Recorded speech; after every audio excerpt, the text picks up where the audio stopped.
Tuloy pa rin ang No Contact Apprehension Policy or NCAP kahit sinuspinde ni Pangulong Bongbong Marcos ang EDSA Rebuild.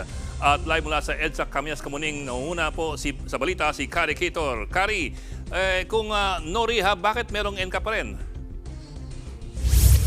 Bok, iginiit ng MMDA na hindi dahilan ang pag-postpone nga ng EDSA Rebuild para itigil ang No Contact Apprehension Policy o NCAP. Wala raw rason, lalo na't malaki na ang nakita raw nilang pagbabago isang linggo ang makalipas mula nang ipinatupad ito. Ang sabi pa nga ni MMDA Special Operations Group Head Gabriel Go ay sumusunod lang din sila sa utos ng Korte Suprema. Kung sila nga raw ang tatanungin, kaligtasan sa kalsada ang naidudulot nitong pagpapatupad ng NCAP. Dahil sabi niya, hindi lang naman daw tutungkol sa batas trapiko, kundi yung kaayusan at kaligtasan nga rin.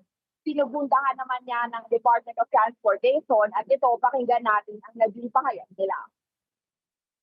I think NCAP will stay, no, because NCAP is not just about EDSA. No, it's about enforcing a more efficient way of enforcing our traffic rules. No? Kita naman po natin na naging maayos ang mga lansangan po natin. Maganda ang pila, wala pong sumisingit. So I think it's a good sign, no? May order. Kumbaga orderly ang ating mga kalsada. Sa huling talang araw ng MMDA, mahigit 5,000 na ang mga lumalabag na motorista na nahuli nila mula noong May 26 hanggang June 1. Okay, Kari, anong balak ng LTO sa mga motoristang nagtatakip ng plaka para umiwas sa huli?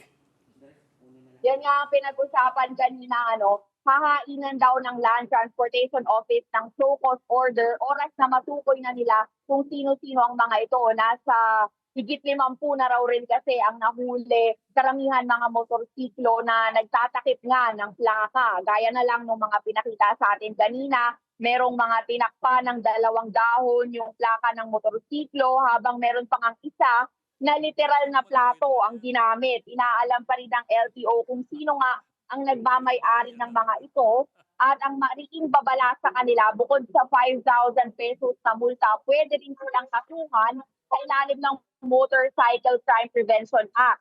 Sa batas na yan, pwede silang multahan ng hanggang 10,000 pesos at makulong ng hanggang 2 taon. Balik sa'yo. Okay, kung dahon kaya na malunggay yun. Ang ulat ni Kari Kitor, live mula sa Quezon City.